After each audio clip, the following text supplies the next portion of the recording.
Hey guys, welcome to our 10 episode deep dive of the Gulf Shores, Alabama market. I'm your host, Avery Carl, and I wanted to let you know really quick before we get started that we do have some supplemental materials for you to go along with this podcast on our website, theshorttermshop.com. So what we have there is the current purchase prices in this market. So you can set yourself up a search, look at properties, do all that fun real estate stuff, kind of like Zillow. We've got it on our website, and you can check out exactly how much it costs to buy a condo or single family home or townhouse in the Gulf Shores market right now. Also, to go along with that, we have the AirDNA data, thanks to our friends over at AirDNA, for this market for the past few years. So you can compare purchase prices versus the AirDNA data and kind of do some analysis there. We've also got a really cool calculator on the website that I built around short-term rental investing to go along with all these things. Or if you know you want to buy in Gulf Shores and you're ready to start talking to an agent, you can reach out to us at agents@theshorttermshop.com and we'll get you connected with our agent in Gulf Shores. And last but not least, if you just really like us and you want to hang out with us more, we'd love to see more of you. So there's a few ways you can do that. You can join our Facebook group. It's called Short-Term Rental, Long-Term Wealth, same title as my book. It's a community of over 60,000 investors sharing best practices and just kind of being friends with each other. It's pretty cool. Or if you want to talk to us in person, you can do that every Thursday. You can sign up at strquestions.com. We have a 1 hour lunch hour, just office hours, where you can ask us anything you want about short-term rental investing. So we appreciate you guys listening, and please reach out to us with any questions. Follow us on Instagram, TikTok, Facebook. Join us in our community on Facebook as well. And I guess we'll get to the episode now. Thanks, guys.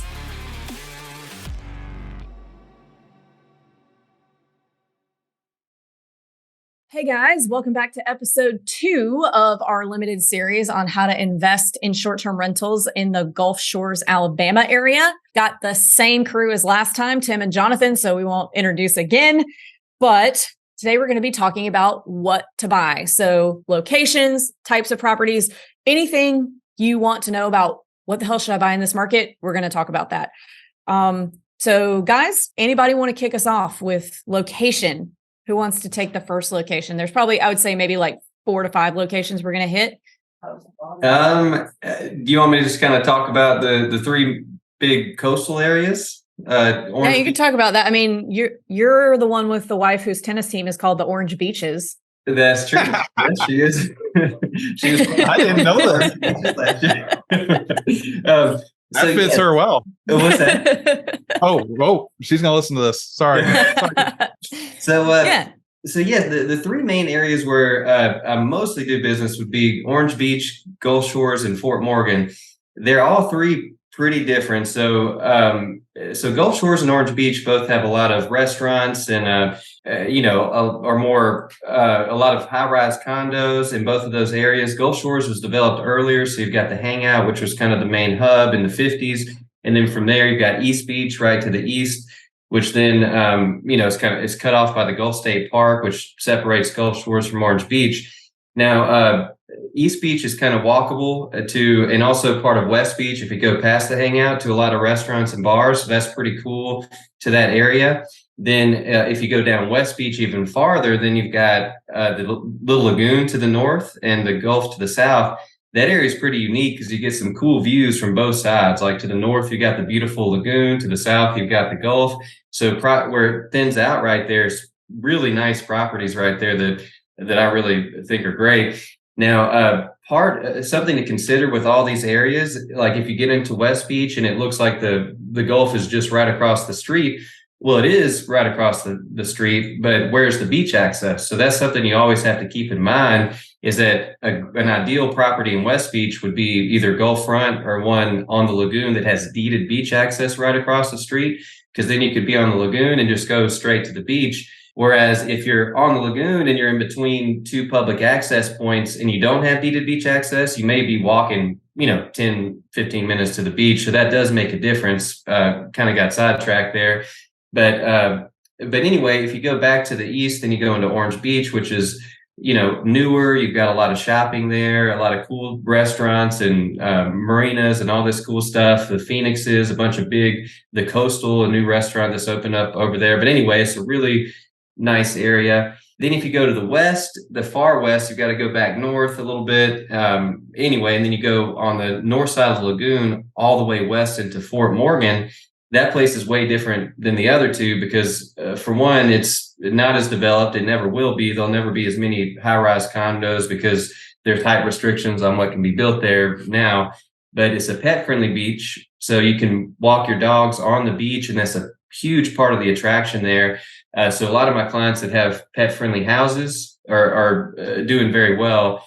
Now, condos are not typically pet-friendly in Fort Morgan, so that's something to consider, is that the guests cannot normally bring pets to condos, so that can affect rental numbers for condos in Fort Morgan.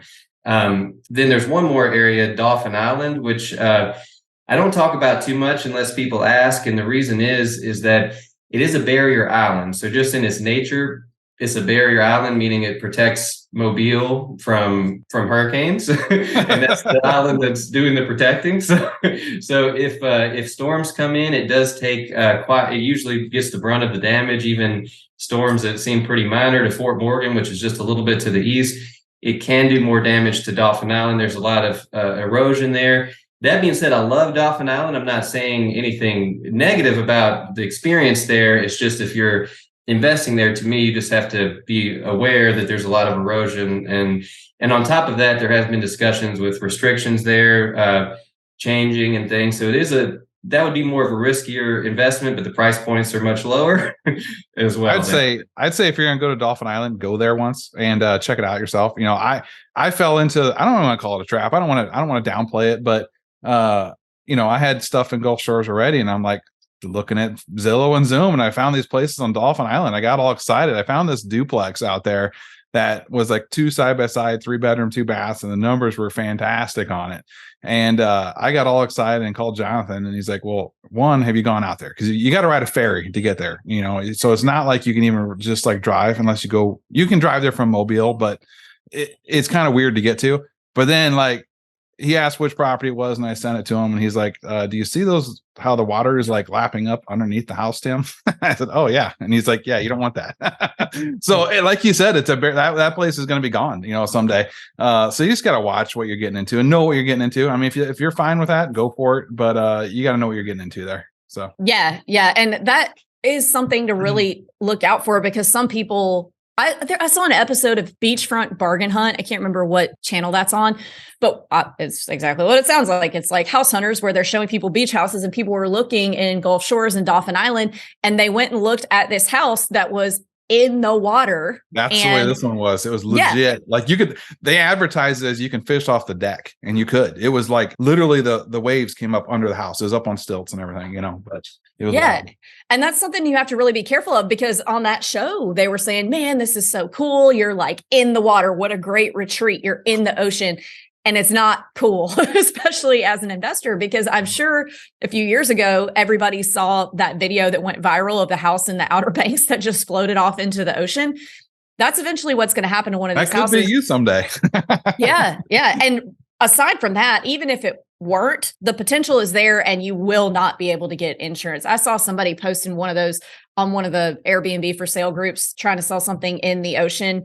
And she was arguing with everyone about, well, we got insurance just fine on this. And I'm like, y'all, I don't think that's a good idea. So it can look really cool. I mean, who doesn't? It's like an overwater bungalow kind of, but probably not something that we would recommend buying. So don't get sucked into that. Dauphin Island, there can be some great numbers because it is cheaper if you're a little further back, but you have to keep in mind what Jonathan was saying. And definitely, please, please, please don't buy something that's already in the water. And one little note on that is, even if you can get insurance and it looks like the numbers are great, I have one under contract there, and we found out that the road kept getting shut down due to sand, and it was restricting potential guests from even coming, so they had to shut it down. So even though that one was insurable, the access to it was hampered throughout the year. So there's little things like that are very big things, actually. And it's just, you just got to do your research. Not saying not to invest there, but be very diligent. Make sure you have a dune buggy. That's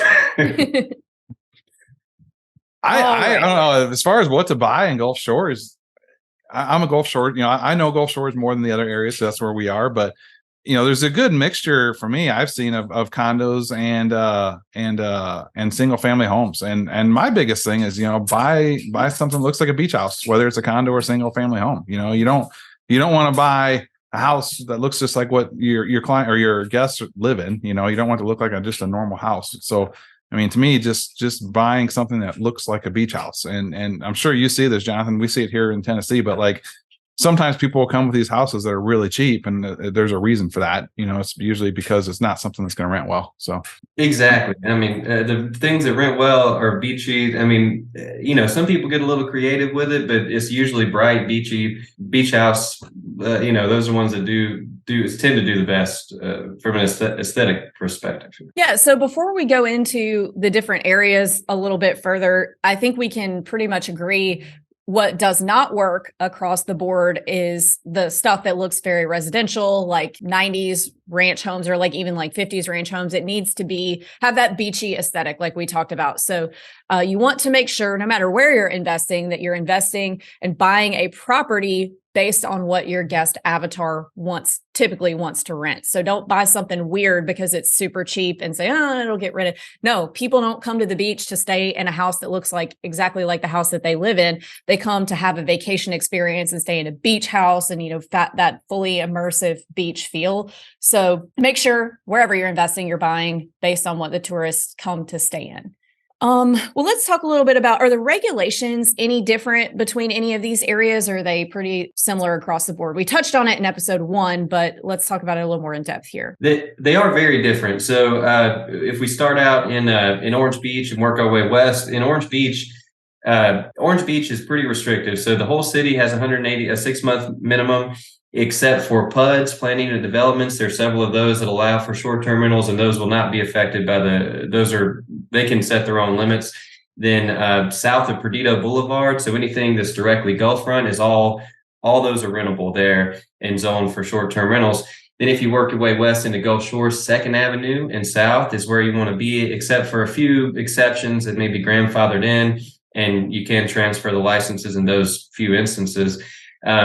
Then in Fort Morgan, it's pretty much unrestricted besides a couple of HOAs. And on the north side of the lagoon, there's a few HOAs that are restricted. And on the north side of Fort Morgan Road, there's Bay Gardens. But other than that, you can rent anything over there. Which I think it's pretty safe to say that's where people want to be in all those areas. I mean, that's where tourists, they don't want to be up, further north where they don't want to take 25 minutes every morning to get to the beach, So I think the areas that are open are the areas where people want to be anyway. Exactly right. And there's only a finite amount of development that you can do in this area, this zone for short-term rental, which I like as well. It keeps it kind of scarce, which I like also. Yeah, I like that too. That's actually a fantastic point.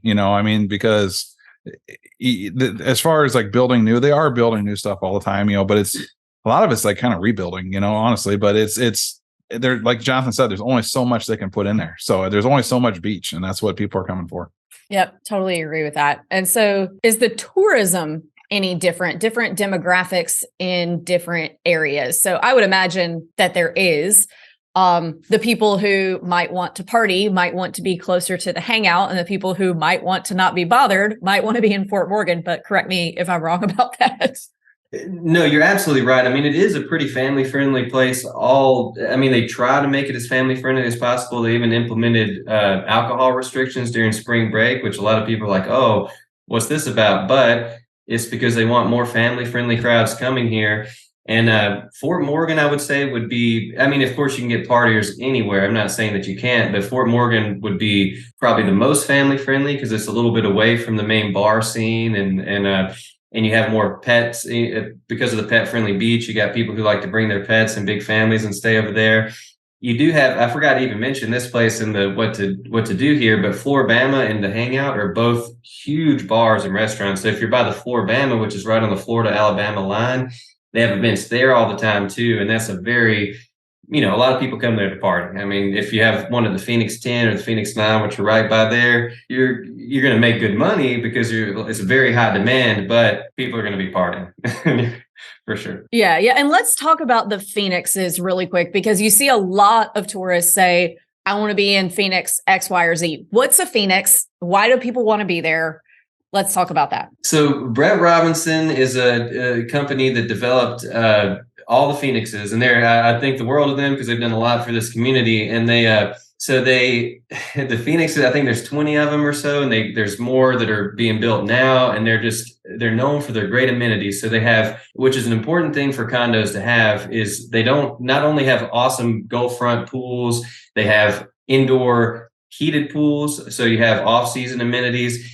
Every one of them pretty much has all these similar amenities: tennis courts, squash, little game rooms for kids, everything like that. So they're known. So if somebody says, "Oh, I want to go stay at a Phoenix," they may be staying at the Phoenix 3, which is an older one, or they may be staying at a Phoenix 11. And some of them are nicer than others, but they're all going to have those really great amenities, and they're kind of well known for that. And they have really good, branding and name recognition here because of that.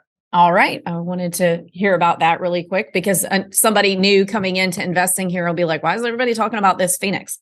So there's a lot of them in different places. Yes. And typically I would think that the demographic going to visit Fort Morgan, aside from people who might want to be a little bit further away from the action, are going to be people who are traveling with pets, probably. A lot of them. I mean, our houses are all pet friendly, and we do get a lot of people with pet stays. I have some clients who've tried to go on the non-pet friendly route with houses. And I will say I would recommend to go pet friendly with any house in Fort Morgan, but just because of the pet friendly beaches, it is an attraction. Mm-hmm. And I'll add to that, if you're going to go pet friendly, like you kind of have to go all the way. So I just came off of a road trip where we were staying in Airbnbs with our little Chihuahua, and there were places that were pet friendly, and they gave them dog treats and stuff, but the actual way that it was set up was not pet friendly. Like the way our unit was, it was in it was technically a boutique hotel, but it used to be like an old apartment building, like probably 100 years old.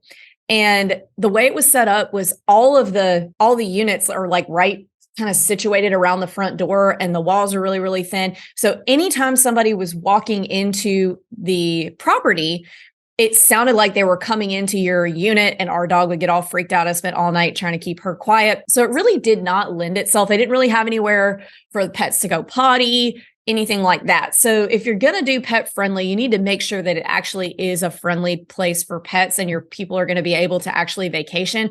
Because I did not have a good time at that place because I just had to be worried about, oh, is she going to hear that over there and freak out? And, maybe my dog's bad. I don't know. But it just wasn't fun. Like I wish it would have just not been pet friendly. So I wouldn't have booked it, because it would have been easier to just not deal with it and find somewhere else a little further away from stuff. So if you're going to do pet friendly, in my opinion, you really need to go the extra mile, like go all the way, give them dog treats, give them, leave pet stuff, leave pet bags, most importantly, because I forgot them a lot of times, left them in the van's parked somewhere else. And I'm like, crap, here she is going to potty, and I don't have a bag on me. Yeah. So you need supply the potty bags. And speaking of pet friendly, I think Tim has a story, because Fort Morgan's a pet friendly beach, but I can't remember, Tim, is Gulf Shores? Yeah, don't take your dog to Gulf Shores. And if you do, you can take it there. You just can't go on the beach. And I found that out. Well, I kind of knew, but I wanted to test it, which is probably not a smart thing to do. We're like, well, they say it's not dog friendly, but let's see what happens. It's early in the morning. Let's go for a walk. So I took my dog for a walk out on the beach at 6 or 7 in the morning. And I was walking along the beach, and here come this SUV with the cherries on, chasing me down the beach with my little 6-pound dog. And I'm like, you have got to be kidding me. I'm going to jail. And he pulled us over, and he's like, he was nice. And they didn't give me a ticket or anything, but they did give me a relatively stern warning and told me that it's not allowed, and asked me to remove my dog, and which we did. And so don't take your dog on the beach in Gulf Shores. It's not cool. It's not allowed. And I shouldn't have done that. Okay. Well, let's move on to something else. So let's talk about, there's a lot of condos in this area, and a lot of new investors automatically say, I don't want a condo. And that can be true in places, or they don't want a condo because they're worried that the HOA is going to change the rules on them and make it to where they can't short-term rent, which happens in areas where a lot of people live in a condo building where a lot of people are actually living there. But the condos in this area were all built specifically to be short-term rentals. So let's talk about that really quick. Why are condos actually can be a really good investment and not something that you necessarily want to shy away from in this market? Yeah, I'll start with that if you don't mind. I mean, we've got two of them there, and I'm going to start off. We have two condos, and we love them there.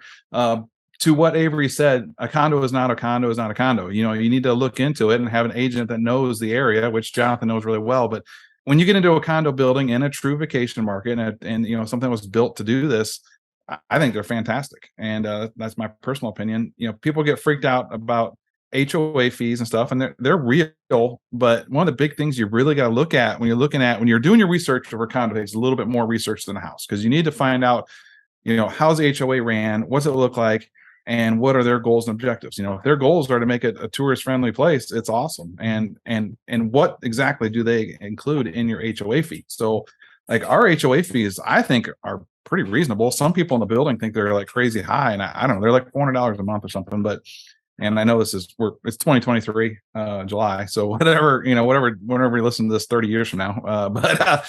Anyway, our HOA though, it includes like a lot. It comes with the internet, it comes with the water, it comes with the sewer, it comes with basically everything is covered except for our insurance for the cube. And when I say the cube, that means our inside of the condo. The outside of the building is covered by the HOA and all the grounds and everything, and our electricity. Everything else is covered by the HOA. So, it's not that big of a deal. And then one of the other scary things is assessments, and assessments absolutely happen.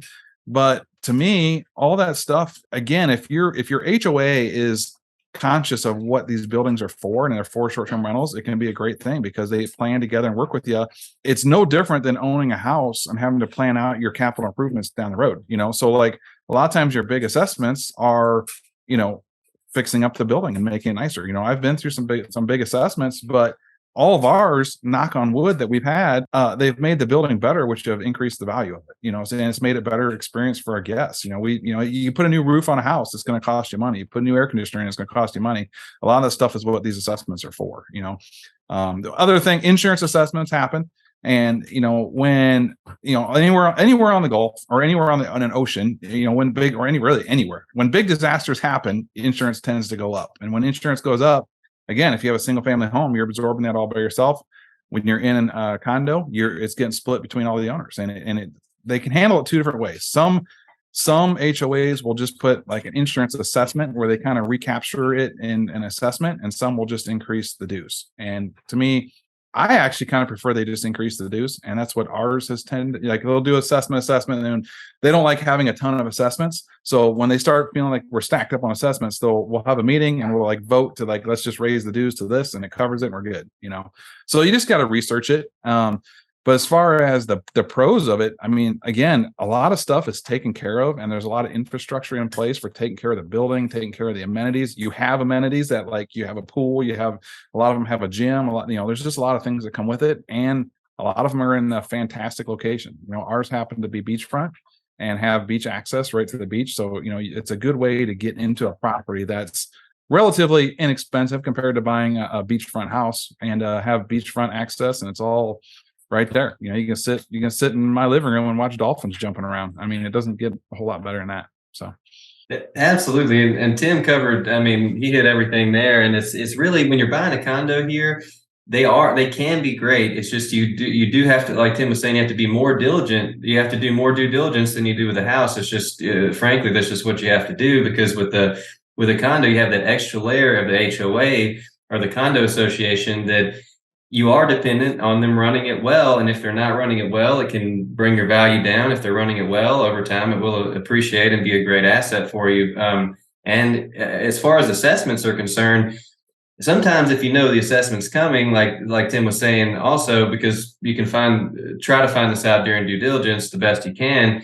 If they're putting a new elevator in, and it's been one of the biggest complaints of the complex, and it's $15,000 per condo, over the long run, that could be a good improvement, or new sliders with better views for the condo, or whatever it might be. This could improve the value of the condo, make it a better, more rentable condo. So those aren't necessarily a bad thing. But then if you have a mismanaged condo, like there's one right now that you're going to see a ton of these hit the market for low prices, because there's a $140,000 assessment coming along. And I've always been wary of this complex because of the deferred maintenance, and it was just mismanaged. That's just what happened. So these people are in a bind, but the vast majority are not run poorly. But you do have to be very, very diligent, and you can get a really good. And you do want to be in a building that is managed correctly, and from a maintenance standpoint and everything. I mean, our big one, when they did our big one, we did the entire exterior, basically ripped off the entire exterior, all new windows, new roof, new handrails in every unit, and new really nice sliding doors, hurricane proof doors, all the things, that which actually helped our insurance, so it's like a double-edged sword. We put in a bunch of money up front, but it lowered our insurance because we put in all this. Jonathan probably knows the better term. I'm gonna say hurricane proof stuff, so again, it's just you gotta manage it. Yeah, you absolutely have to manage it.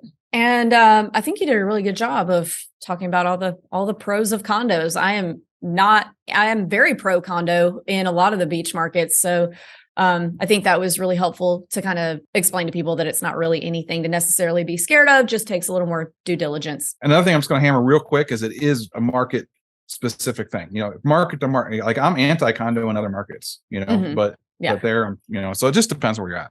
Absolutely.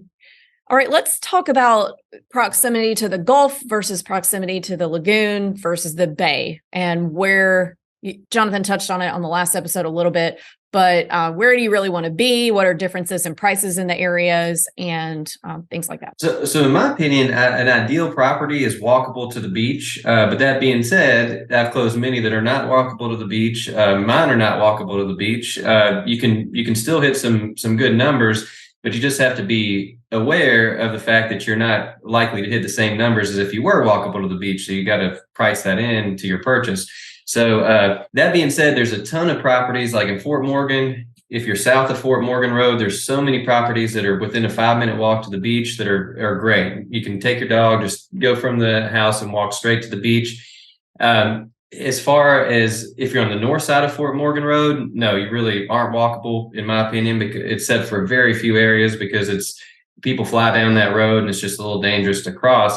Then if you have bayfront, you do have ways you can market that, but there are things to consider. Like my properties are bayfront, but economies of scale, we got 5 on the same pier in an RV park. So if we're doing something to the pier, have any expenses related to the pier, it spreads across all the properties we own. If you have one house on the bay or on the lagoon for that matter, and you have a pier or boathouse, well, you have to consider the expense to maintain that pier and boathouse and how that's going to factor into your numbers. So those are directly going to affect your bottom line. But that being said, you can get some great properties. One of my favorites is if you're on the south side of the Little Lagoon and you have deeded beach access. You can get a very deeded beach access, meaning it's deeded right across the street, and you can just walk across.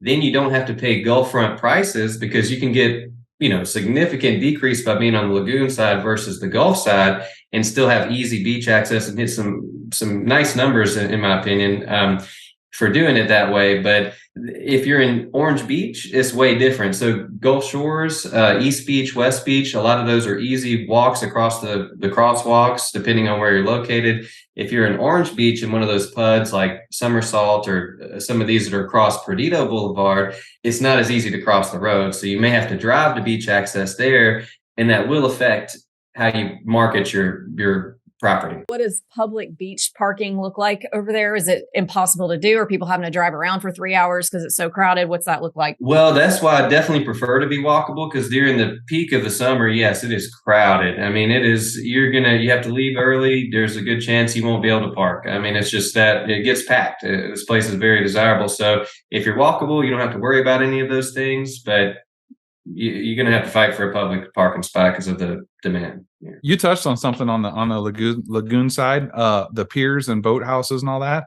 I've seen that when I've been down there in a lot of houses. Is that something that guests like? Do a lot of people bring their own boats there, or how's that work? Is that an attraction for people to have a boat slip, if you will? It definitely is 100%. I get asked that all the time. We don't have boat slips on our place, but we're going to probably put some. But yes, people do love to bring their boats. You just have to weigh the benefit, the pros and cons, because Right. it's hard to insure those. In fact, you're probably going to have trouble getting insurance on the pier and boat dock. So if they get damaged, you have to cover that out of pocket. They're expensive. So, I'm not saying not to do it, but it's just an expense you have to calculate if it's worth doing it. But there is a demand for it for sure. Awesome. All right. Next question that I had, are there certain areas that have higher concentration, of either condos or single families? So if people prefer to stick with a condo or prefer to stick to a single family, are there certain areas that they should be looking at more than others? Well, there's a lot of single family in Fort Morgan. Just because there aren't as many condos, it's deceptively big area, because if you go, you see a lot of trees and you have to drive a little bit, and you may pull into a little area and then realize it's a big community. But there's a lot of houses in Fort Morgan. In Gulf Shores too, everything Second Avenue and South and down on West Beach is a good concentration of houses, but a lot of condos there too. Fewer condos in Fort Morgan than anywhere. There's only maybe 7 or 8 complexes.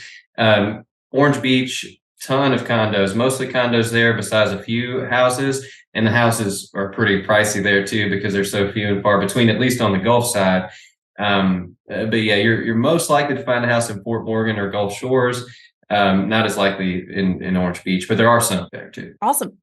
And last, but this is going to be kind of a long topic, I think, let's talk about what we're buying in terms of amenities and views. And we don't have to get too far in the weeds on income here, because we have John Bianchi coming on the next episode to get in the weeds on that. But what are we looking for in terms of what we're providing for amenities, or, things we can offer the guests maybe that come in a condo building? Or do we need view properties? Do not view properties perform just as well if they're walkable? What are we looking at there? Well, in my opinion, so when it comes to condos specifically, if you're talking, because it's different with condos and houses. With condos, you're competing against a lot of other condos that have amenities, which is different from houses. Most houses here don't have private pools, or even community pools for the most part. So houses without any access to pools can still do pretty well. From what I've seen, for a lot of them that I've closed have not had pools. But if you do have a private pool or community pool, you do see a boost. Absolutely you do. With a condo, if you don't have a pool, my opinion, take it or leave it, I would not touch it. I would not touch a condo here if it doesn't have a pool, because there's one step further, heated pool. It's like that blew my mind. Like, honestly, like when we bought there, I'm not from the South, but I'm like, why do you need a heated pool at the beach? But man, people ask about that all the time. And if the pool heater goes down, we hear about it like instantly. That's right. Like number one thing. It's crazy. But I agree with Jonathan on that 100%. You got to have a pool in a condo. And that opens it up for the snowbird season too. So I agree with that 100%. If the complex has heated pools, hot tubs, things for the off season, even where the pool is located and how big the pool is, all this stuff does factor into condos. So you do have to pay it. You are competing against other people with other great amenities. So, and what he just said on where it's located, basically, if it's on the front side facing the ocean, is a lot more desirable than a pool on the back side that's like in the parking lot or the street side. So when you're looking at buildings, that can make a shocking amount of difference. So you want your pool on the beach side, and a lot of times those like the pool area has a gate that goes right out to the beach. And then honestly, in my opinion, on condos, again, your beach access, pay attention to that. Some of them are literally a path through the dune in the sand, and some of them are really nice wooden walkway, and then there's kind of everything in between. So you don't have to have the really nice wooden walkway, but it's curb appeal. When you have your photos and everything, and it's got a nice path going out to the beach and stuff, I think that stuff all makes a difference for sure. So, and it kind of speaks to a little bit of the management of the building. If they have nothing down, like no path, and it's just like beat through they're not paying attention as much as the ones that really, they have a really nice wash off station, they have a nice pool area, when everything looks really nice, that's kind of what you want. So, in my opinion. Yeah, I totally agree with that. Absolutely. And on the views, I don't know if we've talked about that, but that is huge. You'll see it priced in though. So everything, even though certain things are more desirable than others, everything has a price on it. So you may see a condo in the building that's facing the parking lot. Well, it's definitely not going to rent anywhere close to the same condo if you just moved it to facing the Gulf. It just will not. I mean, you're going to have to, you can market the views. It's just so much more desirable. Many people come to the beach to be on that front patio, just drinking a cup of coffee or a cold drink and looking at the beach. I mean, that's a big part of why people come. So you just have to think about that when you purchase it. If you're buying one at a bargain deal, it could be a bargain deal for a reason, and you need to factor that into your numbers. You're not going to automatically say, I'm going to do as well as this one facing the Gulf, because you're probably not. I mean, unless they're just really mismanaged on the one facing the Gulf. I think too that the view changes your seasonality a little bit too. In that same token, you'll get a lot longer of a season with a view than you will without a view. Oh, yes. Yeah, I totally agree with that. And what is standard? Or actually, I'm going to back up. Hot tubs. Is that really a thing here? Do we need to have hot tubs? Pool, yes, it's hot outside. People want to get in the pool, but hot tubs, it's kind of weird. Some markets, you do want a hot tub, even though it's hot outside. I don't know why you want to get in a hot tub when it's hot outside. It's not about me though. So what is it here? Yeah, well, in my opinion, I keep jumping in before Tim, but so you live there. Well, yeah, but you have a couple here. So the hot tubs are great I still like hot tubs because during the off season, you want something to attract snowbirds. Now you're not going to make a ton of money, but if it does offer a hot tub, it is a bonus. It's a plus, but is it a must have like the Smokies? Absolutely not. A pool is the big amenity here. A hot tub is a bonus for sure, but it's not a must have, in my opinion. I'm pretty close to agree. And I want your opinion on this. What about a hot tub at a house? Because snowbirds generally aren't going to rent a 4-bedroom house, and I don't think a hot tub is going to make them do that. I don't think, but generally what I see the snowbirds renting is, a smaller Gulf facing property, a 1 or 2 bedroom, something like that. And then there, I agree. If you're in a condo building and in the pool area, they have a built-in hot tub. I think that's fantastic for that. But outside of that, I don't know. Do you really see the need for them at a house?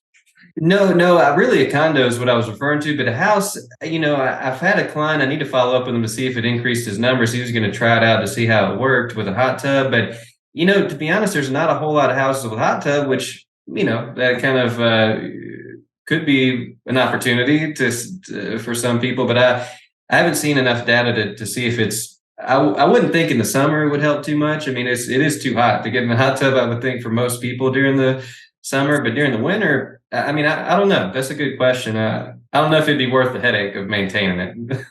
Another thing I like to see, and this is actually, it can work on both, but it leans a little bit more on like the I'll say the baller single family homes. But if you have a pool, shade, having a cool outside space and having, whether it's like a cabana type thing or something, those I don't know what they're called. They're like triangle.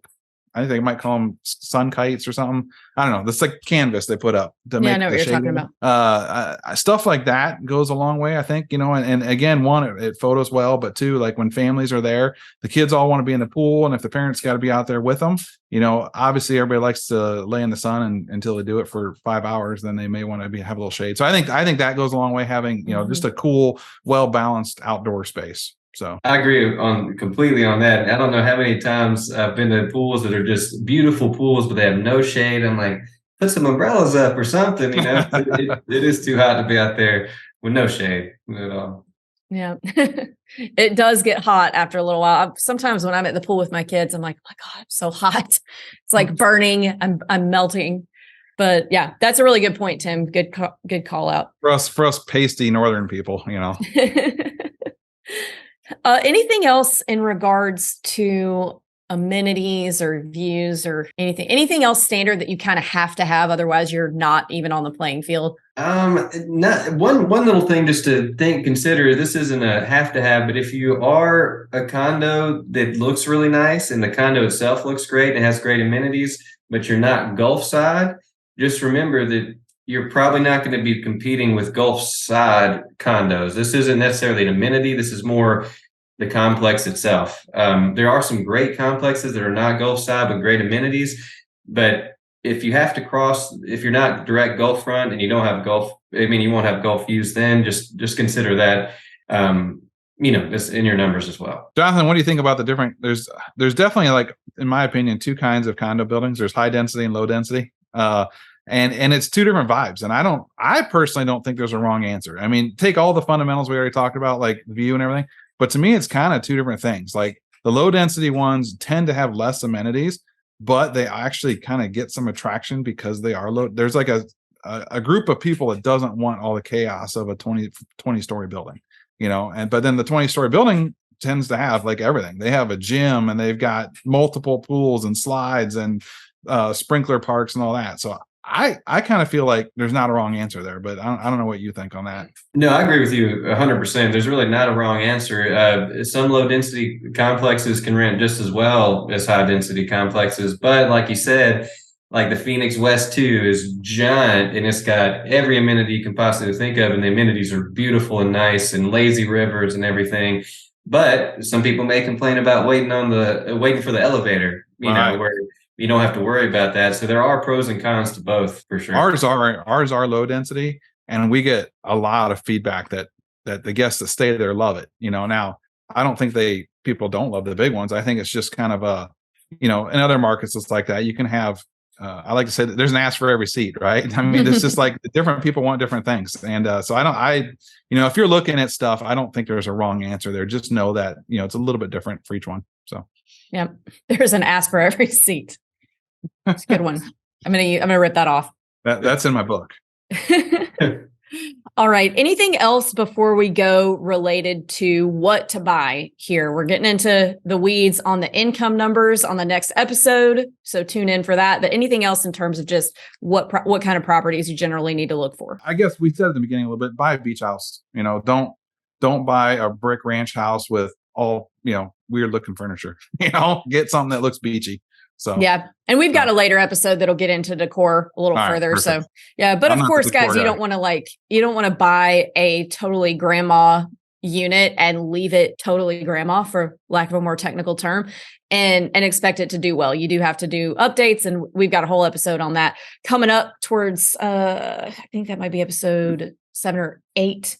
But anyway, tune into that. And guys, if you want to learn more about this market or buy with us, you can email us, or you can email Jonathan at jonathan@theshorttermshop.com or agents@theshorttermshop.com. We'll get you where you need to go.